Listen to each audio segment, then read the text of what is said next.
Nancy Berliner with HPE Technical Marketing Engineering. It's easier than ever to get an HPE Alletra storage system up and running with our new cloud-based setup service. This demo will show you how it's done. The first part of the demo runs on-prem, where the HPE Cloud Connectivity Wizard on the Alletra array prompts you to enter some networking information and then connects to the cloud. Control now transfers to the Data Services Cloud Console, or DSCC, where most of the initialization is done. One benefit of the cloud-based setup is what we call blueprints, templates that really streamline the process. But let me get to the demo and you'll see how it all works. First, I want to quickly mention the HPE Welcome Center, which is a one-stop shop for information on everything from the physical installation and cabling to software initialization and cloud enablement. You can get to it either from the InfoSite portal or directly at infosite.hpe.com/Welcome Center.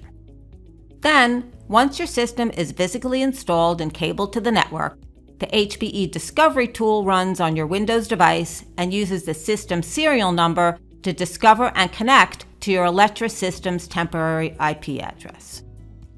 At this point, the HPE Cloud Connectivity Wizard takes over. The wizard is a sort of pre-setup process that runs on the array itself. It guides you through entering networking, proxy server information, and either a manually entered time or the address of an NTP server. Once that's been entered and confirmed, the array takes a few minutes to apply the settings and make an initial connection to the cloud.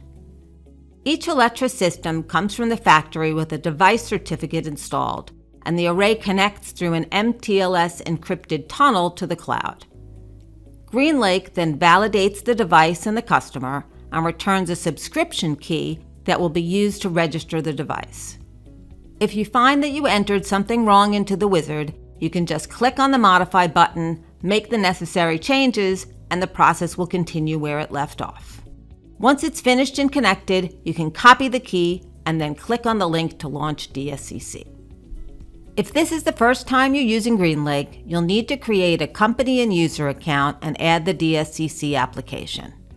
There are getting started videos right on the home screen that walk you through that process. But if you already have an account, you can go directly to Manage Devices and add your array. For a storage device, you need the subscription key you just copied, as well as the system serial number. It takes only a couple of seconds for your device to appear on the list. It's possible that your account has multiple applications, so you need to assign your device to the one you want, in this case, DSCC. I have just a single new device. However, if you're onboarding multiple devices at the same time, you can select as many as you like and assign them all in a single step. There are multiple instances of DSCC around the world, and you will have already associated your company account with the one or ones that are physically closest to your storage.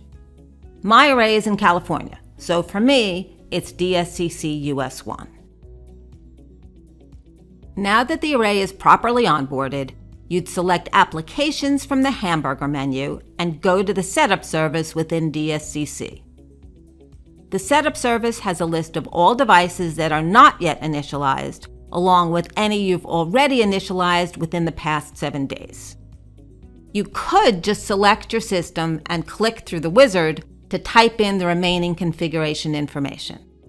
However, it's much easier to use a predefined blueprint, so I'm going to cancel out of this and head over to the Blueprint tab. A blueprint contains some or all of the information that's needed to finish setting up your device. It's really convenient, especially for environments with multiple systems, because you don't have to retype all the configuration info each time. I've created 3 blueprints for our systems in 2 locations. If you want to create a new blueprint or edit an existing one, you can do it right here in this tab. Once that's done, you'd go back to the Systems tab, click on Apply Blueprint, and select the one you want to use. Now when you step through the wizard, all the fields that are entered into the blueprint are pre-populated. You can just keep clicking Continue, or you can edit anything you want to make changes to. Anything that was entered into the Cloud Connectivity Wizard on-prem will also be populated here. You don't have to type that data in all over again. There are only a few fields you have to fill out manually. One is your HPE Passport credentials, which are used to claim your system in InfoSight. A second is the permanent IP address for the system. And the third is the default system credentials that will be used for the on-prem management tools such as the Onboard UI and the CLI. If you've made any changes, you have the option to save it as a new blueprint, or you can just review and then submit. It doesn't take long to initialize the system, but if you'd rather go off and do other work, you can close the dialog and come back to it at any time. This is also handy if you're setting up multiple arrays at the same time, because you can start the initialization of all of them and have them run in parallel. If you'd like to go back and check on the progress, you can just click on the initializing link in the status column. When it's all done, the setup status will change from initializing to initialized, and the array will remain in the list for 1 week. Now you can go back to DSCC, launch Data Ops Manager, and immediately start managing your new storage.